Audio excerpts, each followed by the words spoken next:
It's Thursday, November 7th, and this is Drive Check, a Cardfight Vanguard podcast. Brought to you by the generosity of our patrons, including Wesley Welch, Sheehan, Alan Camacho, and Mewwill.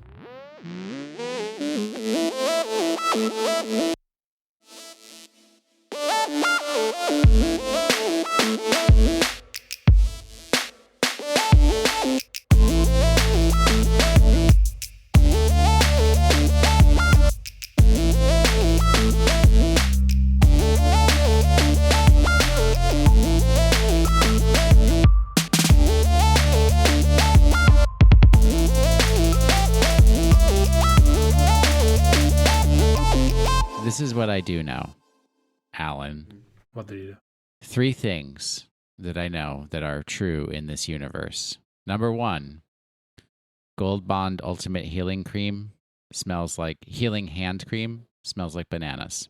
Really? This is a fact, yes. Number 2, all places in Minneapolis, Minnesota are 20 minutes apart from each other. No matter how distant they may appear on the map, it always takes 20 minutes to get there. Okay. It's amazing. It's a factor of the magical feature of this part of the universe. Number 3, if Cole gets onto Skype and plays a guessing game with me about what card did he just buy, I got this card for Grand Blue that I needed premium, and then I guess, and I say, oh, is it Moegido? And he says yes. Within 10 minutes, I will also have bought a $45 copy of Moegido for a game that I don't even get to play anymore. And I certainly don't play premium. But dagnabbit, I had to get that waifu Zeroth dragon because of Cole.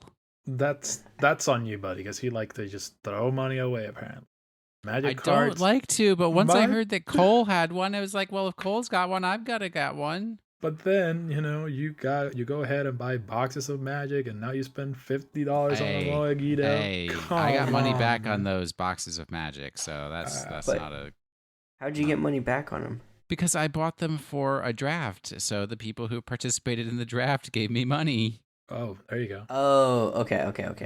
It's not like I'm giving away cards left and right here, dude. I ain't that rich. I didn't know if everyone was buying like 3 boxes going in like that. That's what it kind of sounded like. No. Because I live next to a trading card game store, so it's very easy for me to go and buy boxes where other people don't live next door to game stores. Fair enough. My real problem is I have $2,000 left in my flexible spending healthcare account, and no one in Minnesota will take money for healthcare services. I have gone to every possible doctor I can imagine trying to spend this money, and they're all like, no, your insurance covers it. You're fine. Cool, dude. Get some glasses.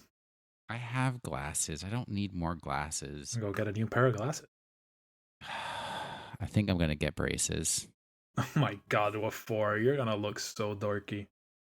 What for? So I can have straight teeth, sir. I mean, my teeth are crooked, and I like my teeth. They are. I'm not going to straighten them out. That's you. Congratulations. You are already married. I need to straighten mine real bad. You're also, someday you may have thousands of dollars in your flexible spending account that you need to spend before December 31st. Otherwise, you lose them. Oh, that's right, because they go away. Well, I can't spend them on Vanguard cards, so... Unfortunately. Tuesday night, we all got together. Mm-hmm.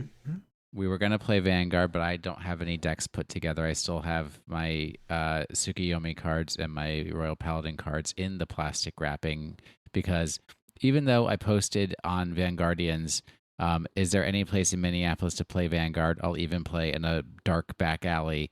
All people did was hit like on that, and nobody actually responded with a location to play Vanguard. So I have just contacted every store I can think of in the area. Like, I'm starting to look in Wisconsin and South Dakota. That's how bad it is. And Iowa. Did you find any? Have not yet. But you guys had a Skype battle. Yeah, we did. Yeah. And Cole won. Yeah. Unfortunately, Cole grabbed my bugs and squashed them, but that's fine. With my demons. Yeah. I thought that the Mega Colony was supposed to be the winners of the Raging Tactics. Well, they are. My deck build was not the best. I was just playtesting some stuff. Megas and Tachikaze came out pretty strong. Tachikaze is a scary deck when it opens up right, which I mean that's the same way it was before, but it's even better and more consistent now. Does it have to have a specific opening hand, or can it get to where it needs to get to? I can't see. I don't remember. I know there's a build called the Exodia build where essentially when you open up perfectly, it's almost impossible to lose. Wow, that is quite the build. Yeah, but I haven't built it yet, so I don't know. But I played against it and Monday, and holy cow, is that an aggressive deck? It ripped through my Dark Irregulars so quickly. Hey, what do you think you're looking for on that first hand? Because I built it in area and try to use it, but I don't know. I didn't know the card, so I didn't know what combos to go for. I'm not entirely sure myself. I know you need Anger Blader. I think Anger Blader is probably your only grade 4. Grade 3, actually. Sorry, grade 3, sorry. 4 copies of that grade 3. Oh, yeah. Definitely. You need Sweeper. Yep. Sweeper, count, blah, blah, blah, blah. Mm-hmm. I can't think of the others. I know you want the Smeldon, the little cat. The Smilodon? Turbo cat. Smilodon? Yeah, and some grade 1s. I don't know. I had to ask I mean, it's fine. At my shop what he had. It's all good. I mean, I just tried it out and I didn't know what I was doing with it, so. Yeah, I don't know either, but like it, because you can get so much gauge so quickly, and then Anger Blader stands everyone who has 3 or more gauge. So you just. So basically, you just need to turbo your gauges. Yeah, turbo your gauges. Make sure you're on Anger Blader and multi attack. Yeah. I mean, on a multi attack on an Axel deck is redone. So. But anyway. But then after Cole decided to destroy my bugs, I pulled out Beast Deities and clapped me some demons. Did you GG easy clappers them? Yep. We can't explain what that phrase means. It was it's, not family friendly. It is. It was a super close match. Cole healed on the 6 damage, then healed again on his right track. Then I healed, and it was just insane. But then, well, we know Cole trigger stacks and cheats, so that's understandable. But the funny thing is, like, he put like Rhodia at like 32k base for like 2 straight turns, and I could only attack like once. And I actually went for a double, like I needed 2 triggers to hit it, and I hit 2 triggers. I pulled a Will Anderson on Cole. Well, that is my signature move. Get 2 triggers and stack them on the Vanguard. Also, my signature move. We didn't forget an episode. I had a few mental issues last weekend, and for some reason, those mental issues caused me to forget completely that I had to edit and publish a podcast on Saturday. So that's why it came out on Tuesday.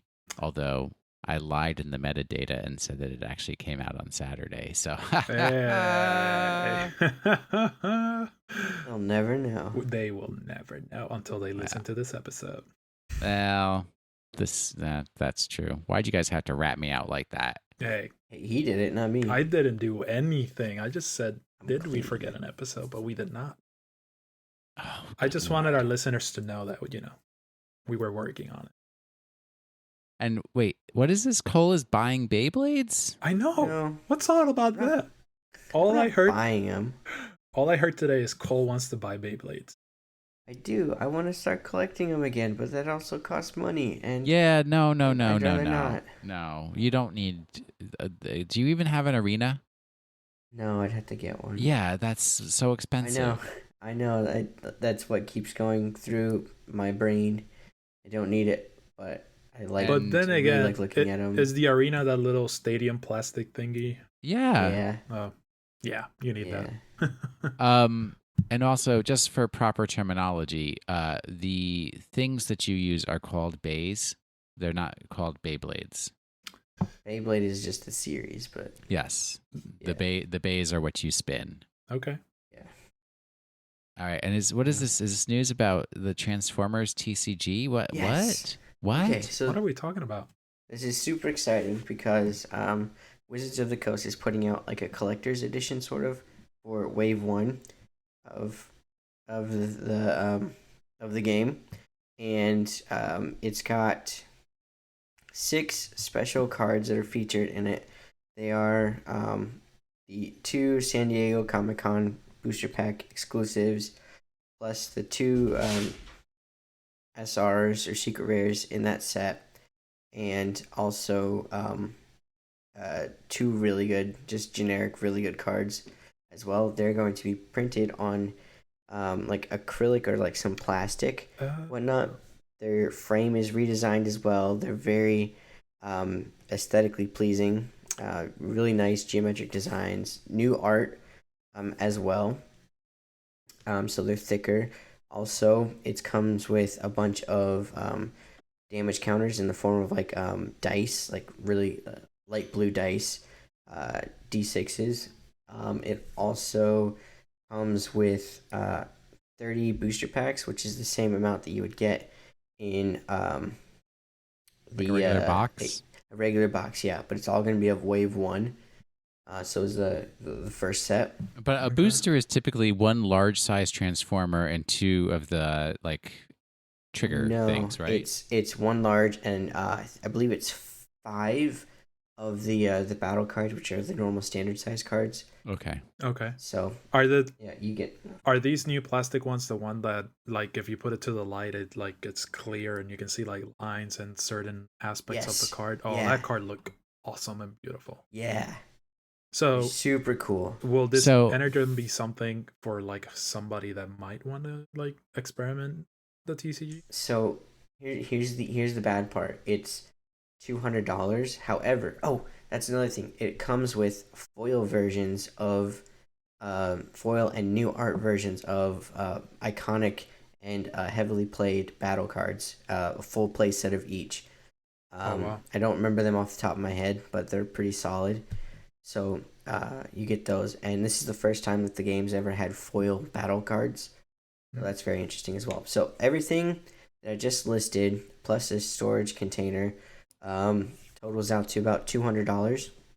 Okay. Which is a lot, but when you think about it, it's probably $80 to $100 for the booster box itself, then probably $10 to $20 for the dice, because you get a solid chunk. I think you get like 12 or so of these custom dice, which are pretty neat. And then you get those foil. I can't remember how many it was. I think it was 6. Yeah, it was 6. So each Transformer head has 1 set of those battle cards. So total of 18 foil cards, plus you get those really nice premium looking Transformers, which if you were to buy some of those cards, like the regular versions of those cards by themselves, they're going to cost you a pretty penny, because they're Cliff Jumper and Slipstream, which are the 2 San Diego Comic-Con exclusive cards, I think they're running over 60 a piece, if I remember correctly. Wow. But just those by themselves are super expensive. Plus the Nemesis Prime and the Bumblebee SR are both about 40 to 50 a piece. So just by the Transformers themselves, like the actual but their value is going to go down once this bundle comes out. So they will go down, yeah. But also, like, those cards just look so nice. But the real question is, are they usable? Though, because they might. Is it like Vanguard that the card looks awesome, but then suddenly like the card is trash? Nope, it's usable. It's like a Bermuda Triangle with special text, and it's like pay extra for this card that you can't play. Exactly.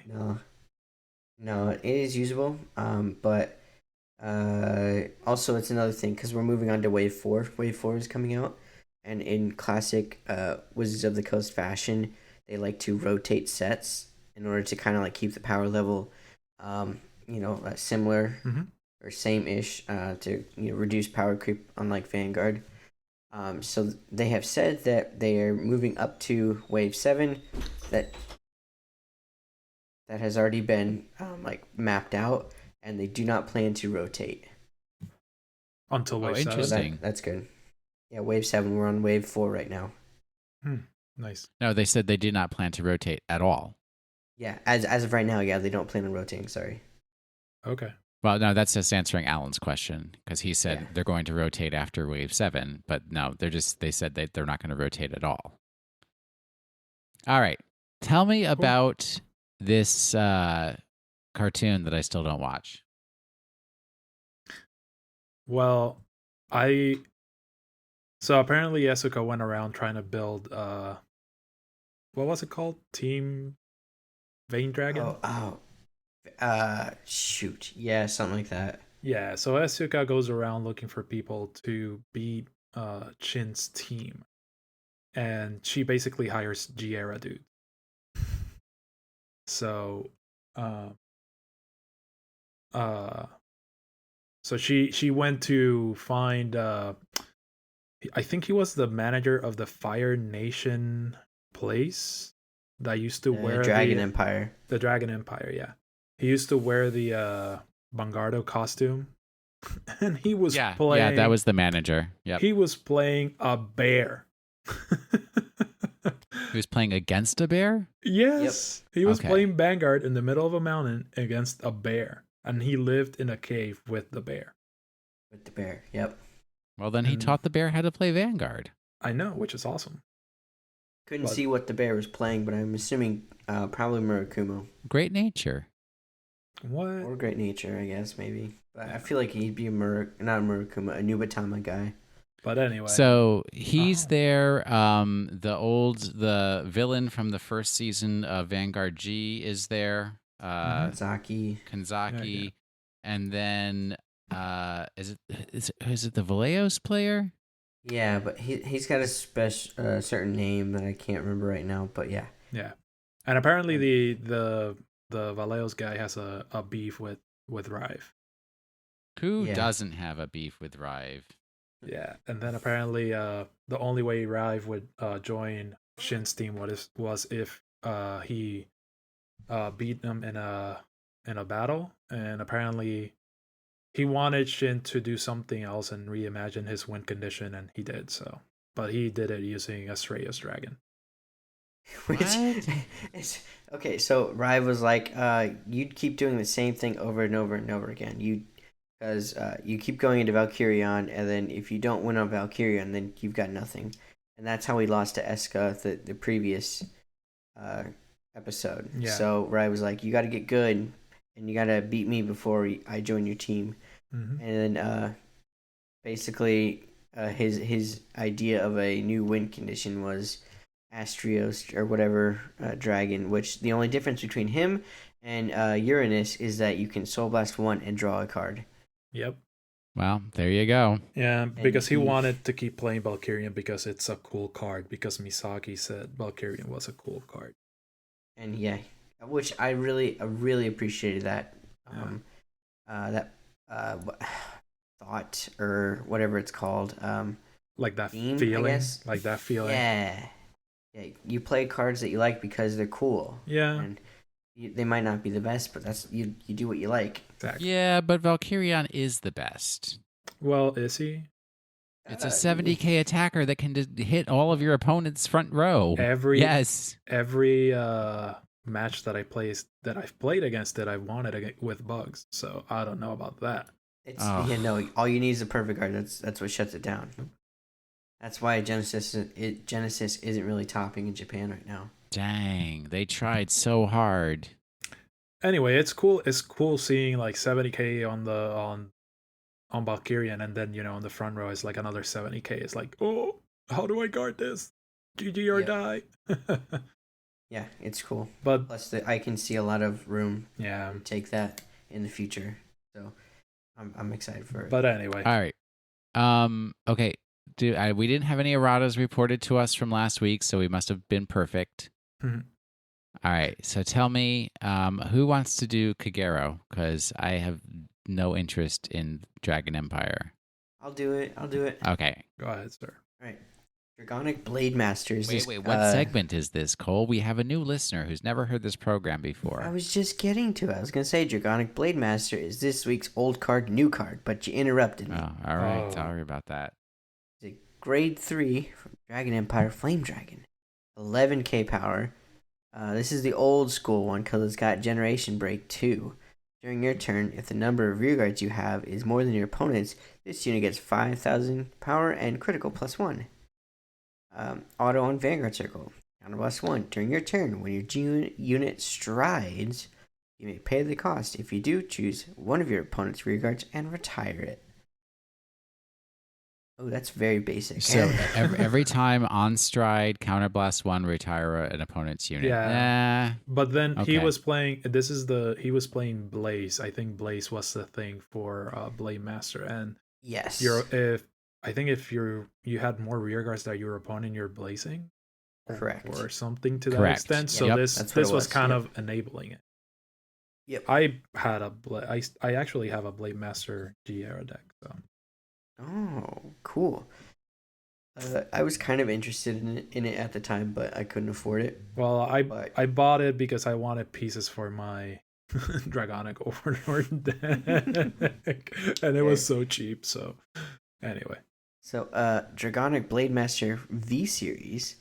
Everything's the same except it's a 13k power, and it gives the Force Gift. It's continuous on the Vanguard Circle. If your opponent has no rear guards, this unit gets power +5,000 and critical +1. So it's a very nice little nod to the GB2, not GB2, Yeah. sorry, Yeah, it was it is GB2. Yeah, it's a nod to that. However, this works on both players' turns, so it can be a 18k by himself. Well, and the other one, it could be 16 if, I could only call one rear guard and you had a full field. So it's only during your turn, though. Oh, it says during your turn. Yeah, the old one was during your turn. Okay, cool. This is, yeah. Yep, so this is neat. Also, how I like to play Blade Masters, I like to stack Force 2 on it. So it becomes a 3 crit swing. And that's really fun.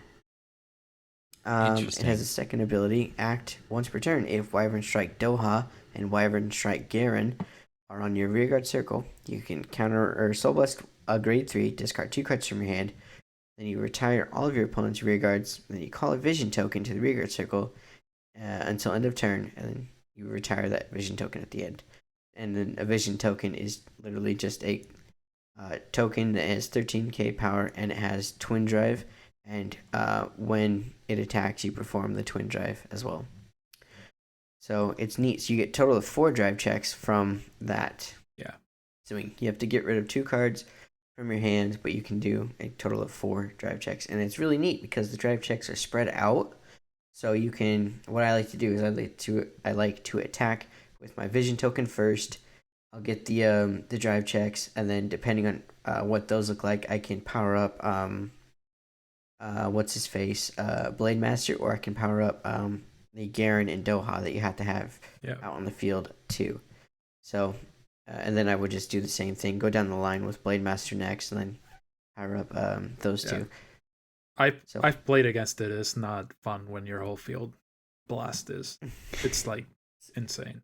Hate it. So, yeah, it's super good, but the only problem is you need to know how to play it.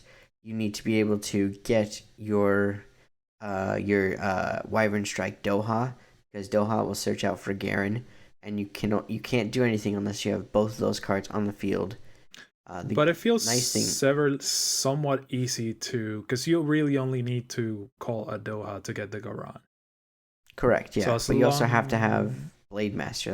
That's the problem. You have to have Blade Master on the field, and then because sometimes I struggle even getting Blade Master. I've got this Doha, and I got this Garen, but I can't get Blade Master. So then you fall back on your other grade 2 or 3, which is generally going to be Waterfall. Yeah. And that's also a very neat card on Force 2. Yeah. So I like this deck a lot. It's one of my favorites. Yeah, it is. It looks fun to play, but I am not gonna fall for my love of Flame Dragons again. No. Stay out. Yep. Let's All stop right. talking about flame dragons, because if not, I'm gonna go online and buy one right now. Ugh, that's how it works. That's how Cole gets you. Yep. Yeah, and then you If buy. anybody you is buy looking Megiddos. for, I think the Moegido, I think Ideal 808 has 3 left. I think they had 4 when I bought mine. So give some support to our friends in Hawaii. Would you say that we are influencers? No, No. I'd say that you are a bad influence. Yes. There's a big difference. But am I not an influencer for influencing you? That's not how it works, friend. No. Yeah, if you only influence one person, you're not an influencer. You have to influence like a minimum of at least like 10,000 people. Oh yeah, so like all of our listeners. There Sweet. you go. Keep dreaming, bud. All right, so on the opposite end of the spectrum from the Dragon Empire and the Flames of the Apocalypse, we have the cool waters of the ocean, and we're starting to see cards from the new Bermuda set, Crystal Melody. Is this what you're trying to tell me? Yes. Unfortunately, apparently Fish Lady season is getting closer, and they're coming out. And yeah, we're starting to get some. We're starting to see some, and I don't like it. I don't like Fish Ladies. Well, okay, but do they look like they're going to be good? Are there any of the reveals like powerful, or are they just like bogus waifus? So I know that Fish Lady came out, like they revealed a unit, but on that first they did reveal like some arts for Crystal Melody, and it showed like I think it was SPs and force markers, gift markers. Okay. Mm-hmm. And I know one of them was like an otter. Was it? No, it wasn't an otter. That's from the cartoon, because one of the characters Poco. in the cartoon was a little. I guess he is a little otter. Yeah, he's a little yellow otter. So yeah, it was like those, and I think they were just special made because Bermuda is the money dunker for Bushi. Mm-hmm. So. Oh yeah. Well, they'd also make a lot of money off of Token Rambu if they would just publish it. How about that?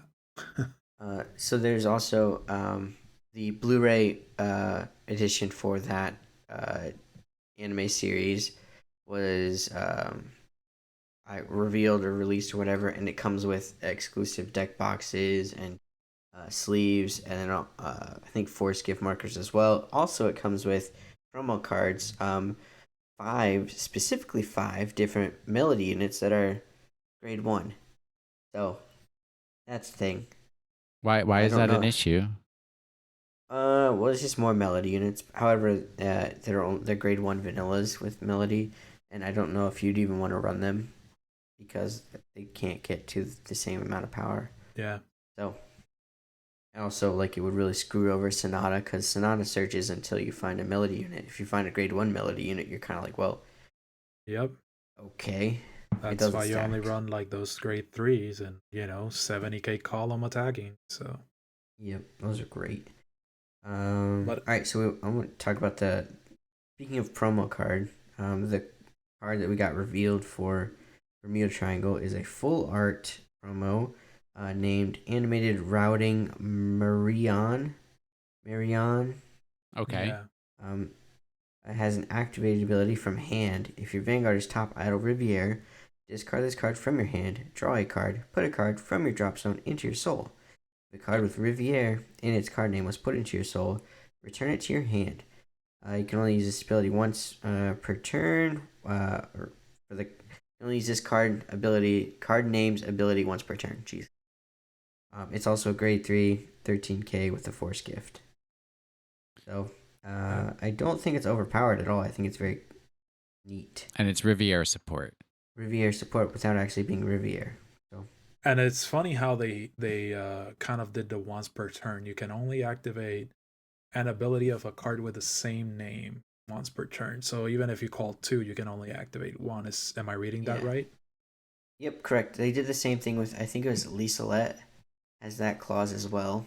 There might be another, like a grade 1 that has something similar. Maybe it's just Liselette. I don't remember. But yeah, they've done that before in V series, but only with Bermuda because they realize that Bermuda is too strong. Yep.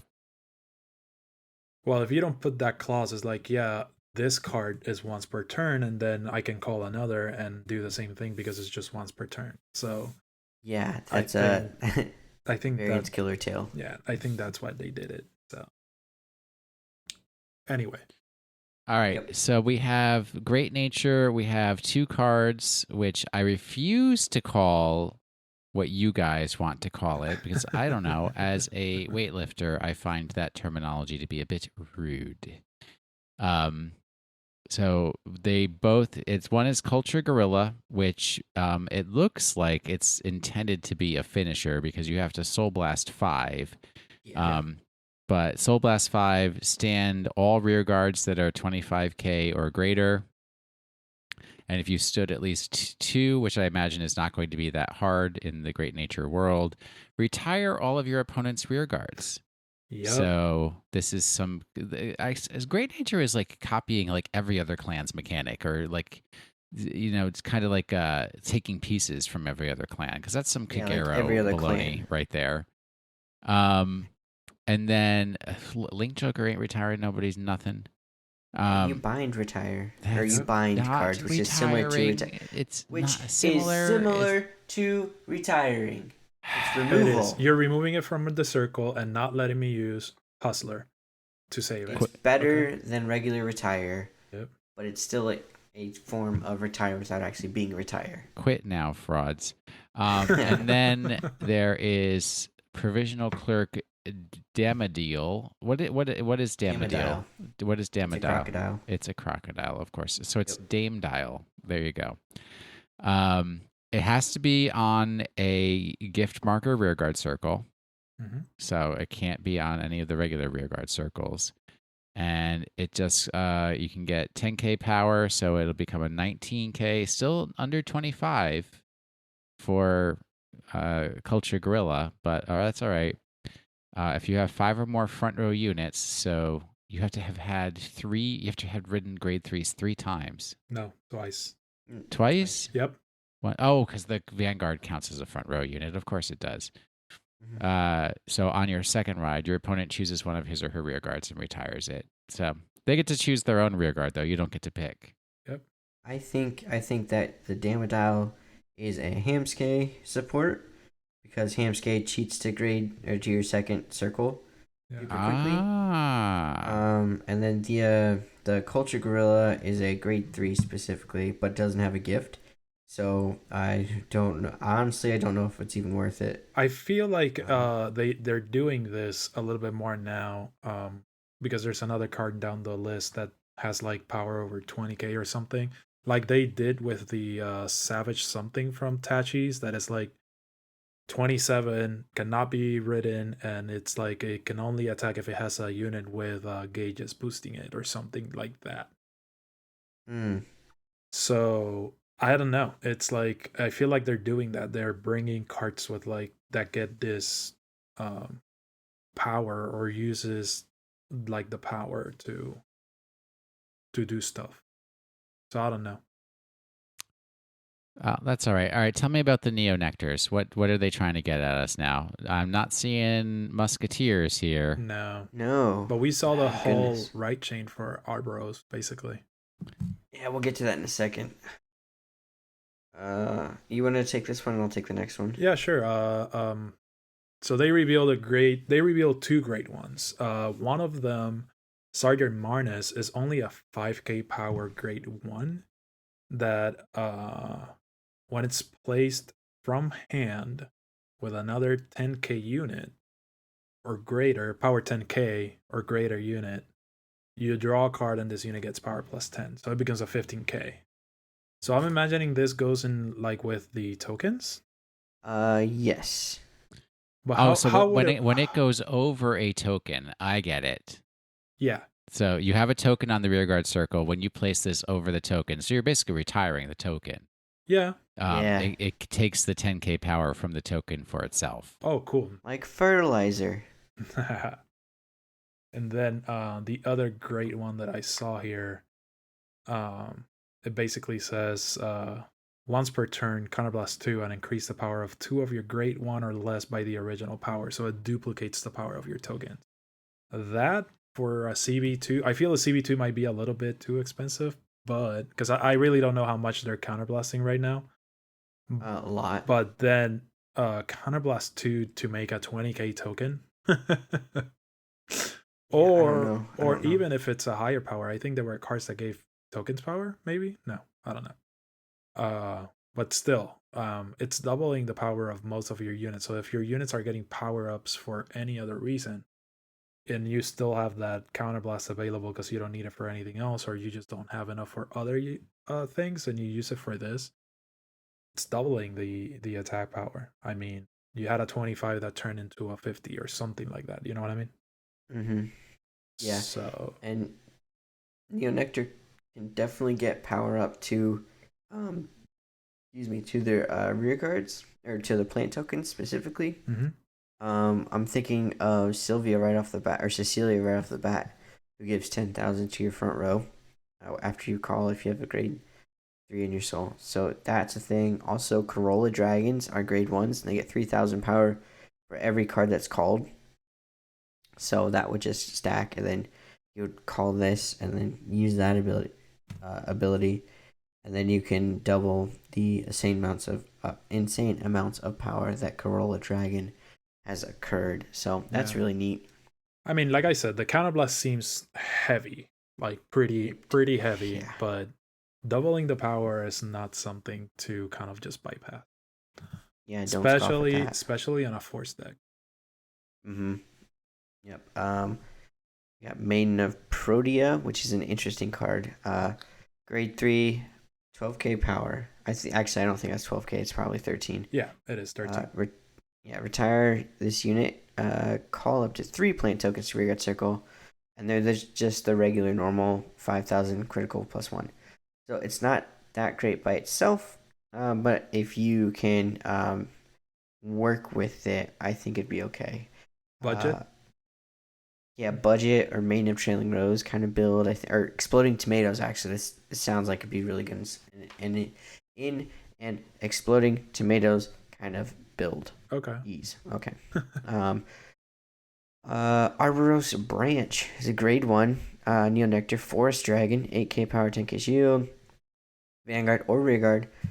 When it attacks, when its attack or the attack it boosted hits, look at 4 cards from the top of your deck, reveal up to 1 Arboros in its card name, put it into your hand, and the rest on the bottom of your deck in any order. Oh. So it helps you search for the next Arboros ride, or if you need to get the grade 3 or whatever you need that has Arboros in its name. Solid. Top 4 is a little not great, but it's better than nothing. It is no Machining Hornet. That's all I'm saying. That's top 6, man. That does. Top 6 is a lot of cards to look at, and it hurts when it whiffs. It hurts. Yep. Blade Master has 2 cards in the deck that can let you search for top 7, so it's easier. But you have to look for a grade 3 for 1, and then Blade Master for another. Anyway, Arboros Dragon Timbers, grade 2. Forest Dragon, 10k, 5k. Auto Vanguard Circle, when placed, a plant token you call, the next plant token you call becomes the 10k power, 10k shield. Crit 1, boost, and intercept. Second ability is Auto Rearguard Circle. When placed, call a plant token to Rearguard Circle. And then it, in quote or parentheses, it's a normal plant token. So you don't get the Arboros token unless you're on Vanguard, but it does let you create a plant token on Rearguard, which is not bad. Yeah, no, it's still really good. It's Sylvia on Rearguard Circle, but it also gives the next card that is played, next token made while it's on Vanguard is a Arboros token, which is really cool. So it's not like he generates the token. You have to play another card that generates it so that it creates the 10k token. Yes. Okay. Yeah, while he's on Vanguard Circle. Yep, he doesn't make it. He just evolves the next one. Okay. Yeah, because it's either Vanguard or Rearguard, but there's no overlap on either one of them. Yeah, both those skills. Awesome. Last Arboros card is Arboros Dragon Sephiroth, which is a Forest Dragon, grade 3, 13k, Force Gift. Isn't that the guy from Final Fantasy? Which is the only reason why I'm considering building an Arboros deck. Oh, you've got to be kidding. Final Fantasy is garbage. Look, Final Anyway. Fantasy 7 changed everything. Okay. Sure. Yeah. Okay. Continues on Vanguard Circle. Plant tokens you call from now on are called as the 10k power, 10k shield, boost, intercept, crit 1. They're the evolved ones from now on. So you just have to get to Arbros, and then you get your roided out plant tokens, which is pretty neat. They put some Miracle Grow on them. Exactly. So what's important here is this is a continuous ability. So this card is almost kind of sort of pointless in premium. Yeah. Which is important because premium is like rampant with Neonectar right now, because Neonectar is a really cheap and super good deck to play. So the fact that this doesn't mesh very well with the premium stuff is super nice. It has a second ability, which is on the Vanguard or Rearguard Circle. It's an act ability. Once per turn, retire a Rearguard. Call up to 2 plant tokens to Rearguard Circle. If you have 5 or more Rearguards, this unit gets power plus 10,000 until end of turn. That sounds very easy to do. Yeah, I think so. That sounds way too easy to do, because you had a 5k token and you're like, I'm gonna retire this token and I'm gonna put 2 tokens in its place, and a roided out one too. So yeah, I mean it's the same thing as Fruits Basket Elf, except all it does is it doesn't retire itself, because Fruits Basket Elf retires itself and then creates 2 plant tokens. This will retire anything and then create those 2 roided out. I mean, you can even retire one of your 10k. You're just gonna replace it again if you have Sephiroth on the Vanguard. So and you've got a lot of. It lets you just create an extra token basically, and it's I mean, tokens are insane. Absolutely. Yep, but the most important thing I think about this card is I don't think it's overpowered. I don't think so either. I think it's somewhat very balanced. Medium.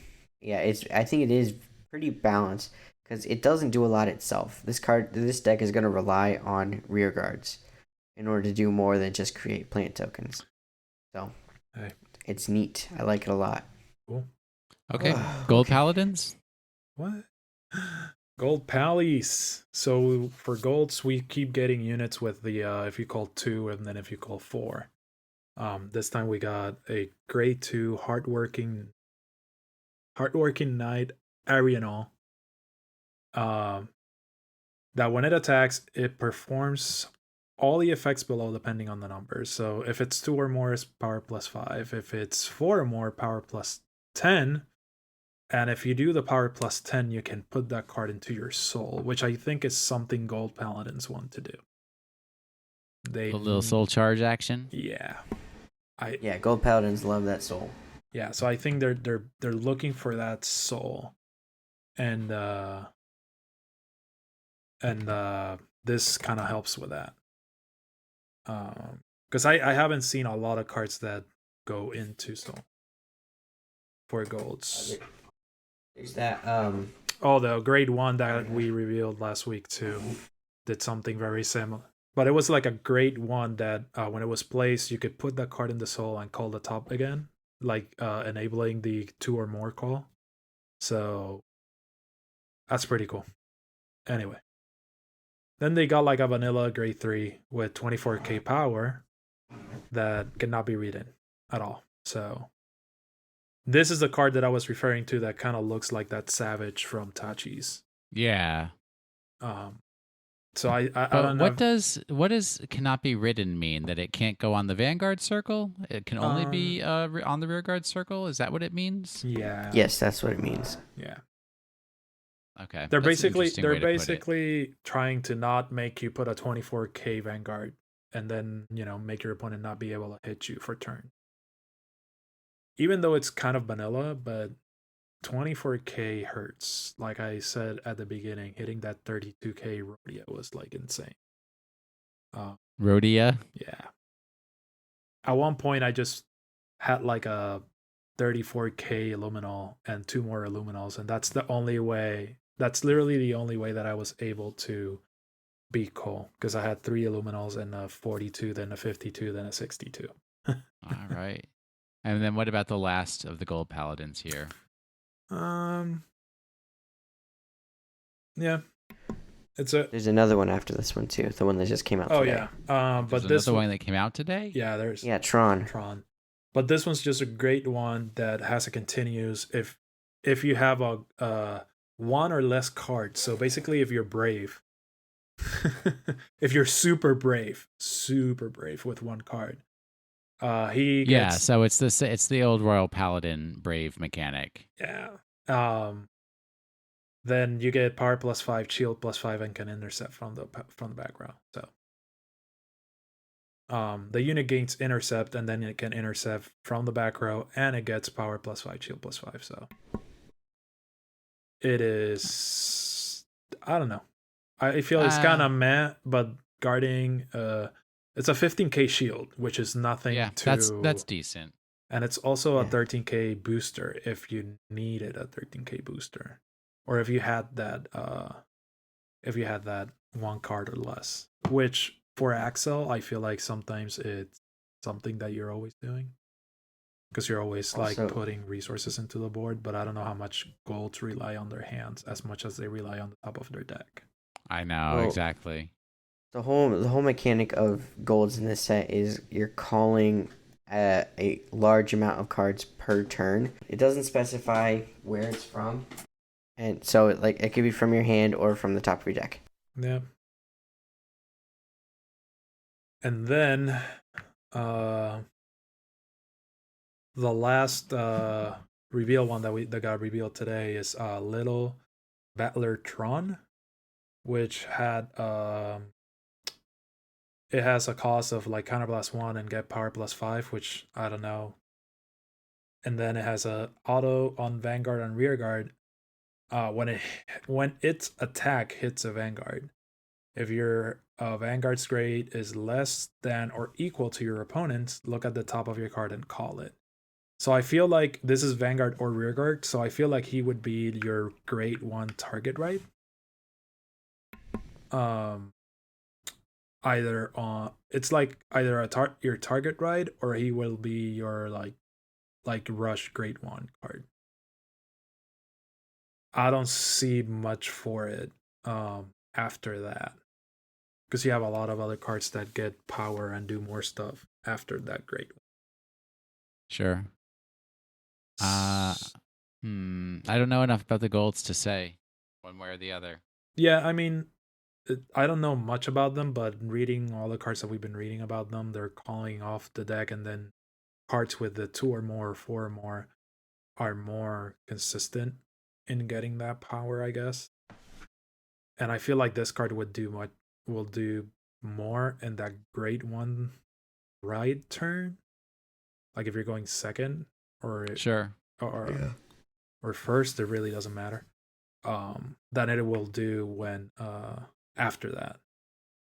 All right, Cole, you wanted to talk about, as our topic for the week, resources for new players. And originally you said Vanguard resources, and I was like, is this like Cole saying he doesn't like playing Magic because he doesn't want to play a resource management game? But then you explained that you meant like, where can new players find information about how to play Vanguard? Yeah, that was a talk to text fail while I was driving. So. Well, then just when you're driving, focus on driving and save your thoughts for when you're not driving anymore. And stop texting while driving. I will literally... It was a talk to text. I will come to Cincy or whatever it is you live and smack you. He lives in Cincinnati. I heard that, Alan, you text while driving. I do not. The blasphemy. Well, I do answer your text while driving. Yeah, I do. The answer to this week's topic, resources for new players, is Different Fight. All right, it's been a great show this week. So this part of the show was brought to you by Different Fight. Now, I mean, Different Fight is a great resource. He's very clear and concise on his videos. So, well, I wouldn't say concise, but he's very clear. Yes, some of his videos go on a little bit long. But there's a lot of resources out there, and I remember when you wanted me to learn it, and I said I was interested. You sent me to just watch YouTube videos on how to play the game. That number one answer, YouTube. There are a ton of people making YouTube content about playing Vanguard. Some of it's good, some of it's bad, but if you watch enough of it, you'll be able to sort out for yourself. Yeah, I remember that I found once like one of this internet surveys so that it helped you decide which clan was your clan, and I ended up with Murakamo, and that's how I ended up in the Murakamo world. It wasn't the Jitsu? It was the Jutsu that called me to it. At first I didn't even know what Murakamo did, but then I being a Naruto weeb, I kind of like the whole, clone from the deck, go back to the deck, which was kind of cool. So but yeah, YouTube is a great resource. If you're looking for like specific clan information, I know the clan section in the wiki is also good, and that's Cardfight. What's the wiki? Cardfight.wikia.com.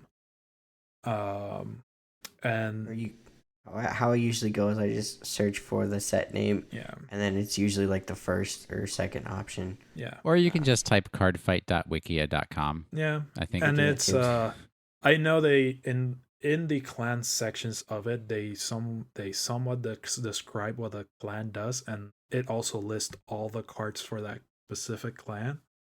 Mm-hmm. So you can also read up on like you're wanting to play bugs, and you can go there and read some of the bug cards. Normally I would start with like the great trees, because that would be like your the card that you want to get to and the card you're going to spend more time on. Mm-hmm. And I think that would be a good place to start in the clan itself. Yeah, generally it's your VR that kind of says how the clan is going to work. Yeah. And so you base that around. Now, definitely some of the other grade 3s might be more fun to build around. Like Artemis is kind of more fun than Himiko, even though Artemis is a triple rare and Himiko is the VR. But just things like that. Yeah. And what else? I mean, it's like you say, it's like you just gotta find that appeals to them. And then also, I mean, I don't know if Vanguardians would be the right group to ask stuff, because I feel like it is on Facebook. So yeah, like Facebook users, yes, but just buyer beware, because there's a lot of toxicity in that group. There is a lot of toxicity on it. Or you can, join our Discord. It is a great environment in there. It's very non-judgmental, and they love to help in there. Oh, I am judging everyone in there. It is extremely judgmental, at least coming from me. You don't like the whole hashtag movement. No, I don't. I gotta say something. I hate it too. But that's... I was going to say, like, if any of our members of our Patreon are wondering why I have not been participating in the Discord, it's because you changed all of your names, and I don't know who anybody is, and I just can't be bothered. So thanks.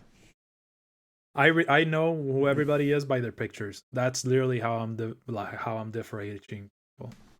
But going back to the resources for players, we said the Facebook group, we have the Cardfight Wiki, we have YouTube and different fight videos.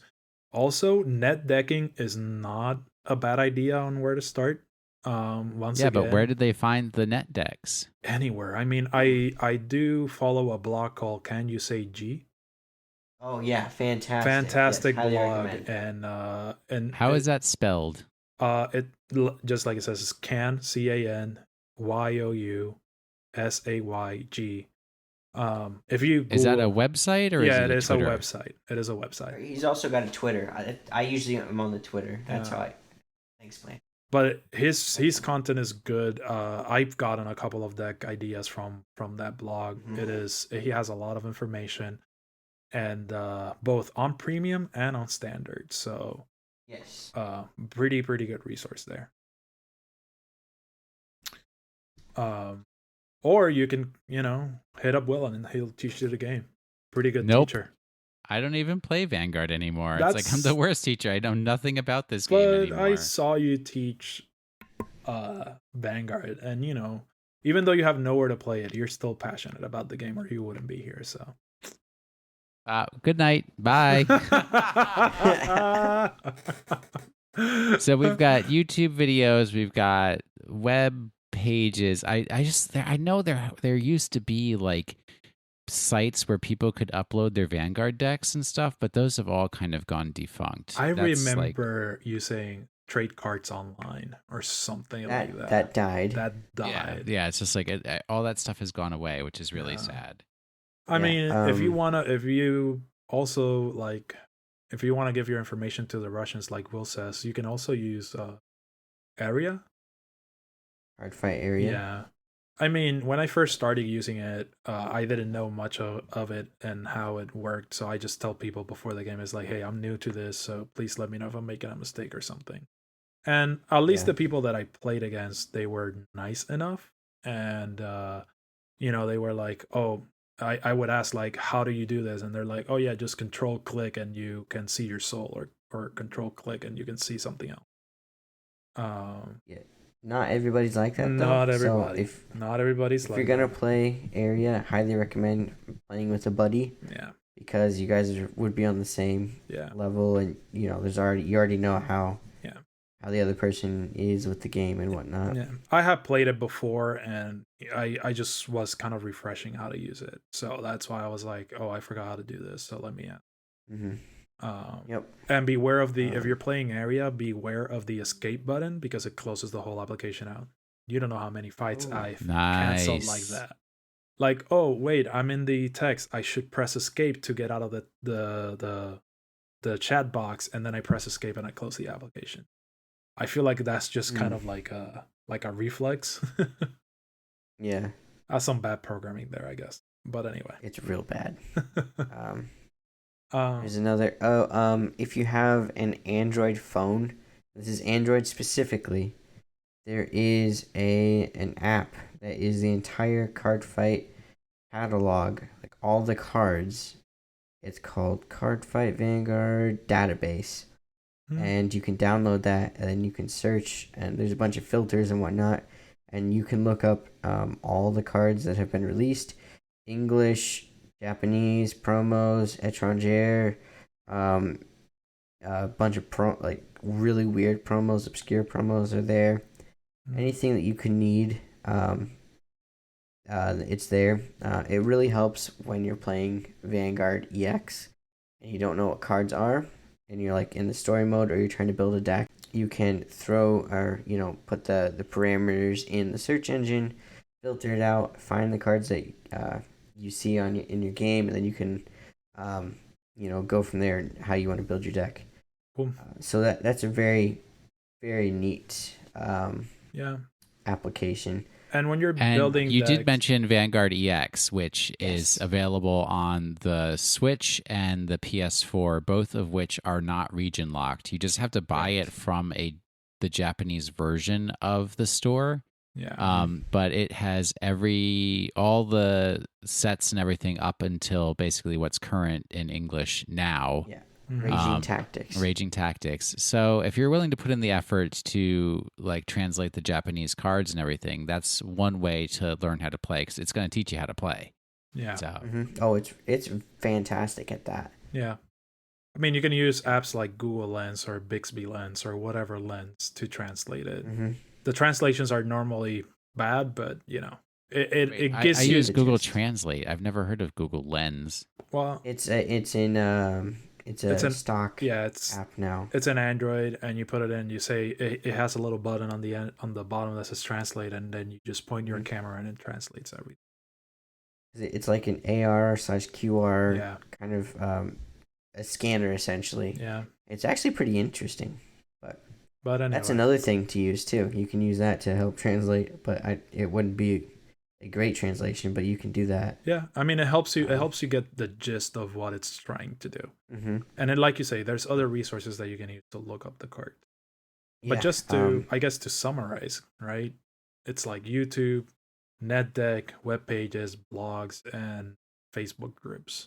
I would recommend Card Fight Coalition for card of the days and news updates. Also, I would recommend the Bushiroad website, the Card Fight one specifically, Every also like their Twitter, the official Vanguard Twitter, because they post and translate the new card of the days every day, and also they do weekly bites of the news in Japan every Tuesday morning. So that's where we get like our big card reveals or set reveals, stuff like that. Fridays is when that's translated into English on the Bushiroad site. And that's also how we discovered how Irrigodio and Astrayos. Astrayos, what they did before it was actually supposed to. Cardfight Coalition does the same thing, except it's in a website version, so it's a bit easier to digest that way, because going on to the any Bushiroad website is very taxing on your bandwidth, because you're loading all these different things that are ridiculous. But anyway, so that's one. Also on Facebook, Black Rose Musketeer Drevlin is a fan page. If go ahead and give them a follow. They do the Lord's work in the Vanguard community. Yes, they do. They are the quickest that I know that have the translated new card of the days up every day, usually around 8:30 right now because of daylight savings time Eastern, and 9:30 non-daylight savings time Eastern. They normally have a card of the day, and because Japan is in their a day ahead of us, essentially their day starts on our Sunday, their Monday starts on our Sunday, so you get a card reveal Sunday to Thursday, which is their Monday to Friday for us. So that's also really neat. And I think that's about all of the resources that I use every day. There's also a lot of other Discord servers. I'd rather you be in our Discord server, because the more the merrier, and we're great. But I know Different Fight has one, and Living Proof has a pretty active one as well. Yeah, I've heard a lot of good things about Living Proof's Discord. Yeah, so I recommend those as well. I'll have to get on that Discord. I also got in, for some reason I ended up in the Cardfight area Discord, and they are also pretty quick on the card reveals and the new stuff. But normally it's a lot of people on it, so it's kind of hard to follow. So I just use it for like reveals. One good thing about it is they do have a channel for top decks for standard and premium, and they post like decks that have topped in like Japan and stuff like that. And some of the deck lists that I kind of post on our Discord, I kind of pull from there. So so you're stealing them from other people, I see. I am using resources and citing them, sir. It is not Wait, he's citing them now. It is not not stealing if you're citing it. Sure. Is it really citing if this is the first time we're hearing of that citation? All right. What's our question of the week? So last week was what do you do when you don't know the cards? We got a couple of answers in. Most of them just said that they would ask the other player to kind of read or explain the card. Some even after the explanation would ask for them to read it. Normally, if I don't know what the card does, I ask for it, and then I sometimes just let the player go through his motions and then ask how he got to that point. I feel like sometimes that is a little bit annoying to people, but it's like I don't want to interrupt you in the middle of every time you do something. I don't want to stop you from doing it so that you can finish it, but at the same time, I do want to ask like, oh, you put this and then you call this and then you retired that. It's like, okay, how are you retiring it? So stuff like one that. thing that's important though is I would prefer that somebody ask me to read them a card rather than them asking to look at my card, because once again, I don't want people touching my cards. So that experience with that Keyforge tournament has taken but it's been other times too. It's been other events and everything. That's not just that Keyforge thing. It's just people are gross and they don't treat other people's cards with respect. So I sometimes do ask to read them. and it's always polite to ask. Don't just, if the player plays it, don't just reach over and grab it. Always ask if you can read it. Be courteous about it. It's like, oh, I don't know what it does. Can I read it? And then if it's like you can ask them to read it, or you can read it, or ask for yourself to read it. And somebody also posted like RTFC, which is like my curse. Yup. My cross to bear. Yeah. Same, dude. I got you. Yeah, and then another person posted like watching Japanese card fights on YouTube. I'm like, one thing, the people that record Japanese card fights, at least the ones that I've seen, are always so fired up about their card fights. And they have some pretty good overlays. I know there's a couple that have some pretty awesome overlays on their videos. So. Oh, I totally forgot. Freedom Duo, he has a blog as well, Yeah. and he does a bunch of Bushiroad games. He's also fantastic. He's got a YouTube channel where they open up product, and he's generally the person that he's the reason that we know like ratios of cases and stuff like that. Doing the Lord's work. I think he's a vendor.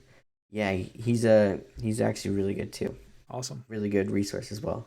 But it was mostly asking to read it and or reading it yourself, or like there's so many cards. There's so many cards that is super hard to know everything and anything.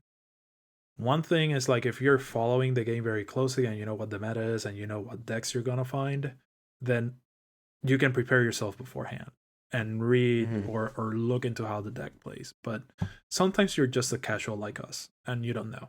So you just kind of like the first time I faced Hyuga, even though I'm a Murakumo player, I was like, what? How? So it's like that, it's like it also falls on you to kind of learn too. Following the news reveals help, but sometimes getting cards revealed months in advance when the set actually drops is like, what? So, anyway, for this week, in tangent or in parallel with what our topic was, we want to know what other resources do you actually use to study Vanguard. So we talked about all the ones we use. So we want to know if you use any others.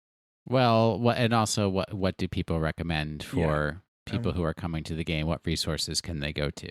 Yep. What are your recommendations? And like we said, we basically mentioned all the ones that we use. So it now we want to hear from you guys. We want to hear from guys and gals. What do you do to prepare yourself or to just learn the game, or resources that you use to learn cards or become better at the game other than actually playing the game? And okay, cool. That's all. All right. So put those answers on our website, or you can tweet us at our Twitter, which I'm going to go over in a minute, or send us an email. So please give us reviews on iTunes. I still need to look those up and find out what people have been saying about the program, because I'm starting to get worried. Thanks to Zach Boydis for our intro music and Jeremy Woods for our outro music. If you would like to contribute to the podcast financially, throw us $1 to get us into our Discord. It's patreon.com/drivecheck. And we have a YouTube channel. Just search for Drive Check and it'll come up. A website that Alan maintains and puts together is www.drivecheck.net. And then our email is drivecheckpodcast@gmail.com. If you want to reach us on Twitter, the program is @drive_check. And you can reach me, William R. Anderson, directly at Wash in the Sink, although I very rarely check Twitter. And I haven't been getting notifications, so that's been a fun and unique adventure. All right, Cole, where do they go for you? All right, real quick before we actually close out, December 7th is the Chara Expo USA, and that will be getting some new Vanguard or Bushiroad information in general from that. So probably going to be the next batch of releases and the next 6 months release schedule or whatever. So that's going to happen. So that's a thing. I am at Cole_McCune, COLE_MCCUNE. All right. And I actually changed my Twitter handle, and now you can reach me at Crutones. That's Crutones. And thank you for listening to this week's episode of the Drive Check Podcast. The bigger the better, to a size that won't lose to a sword.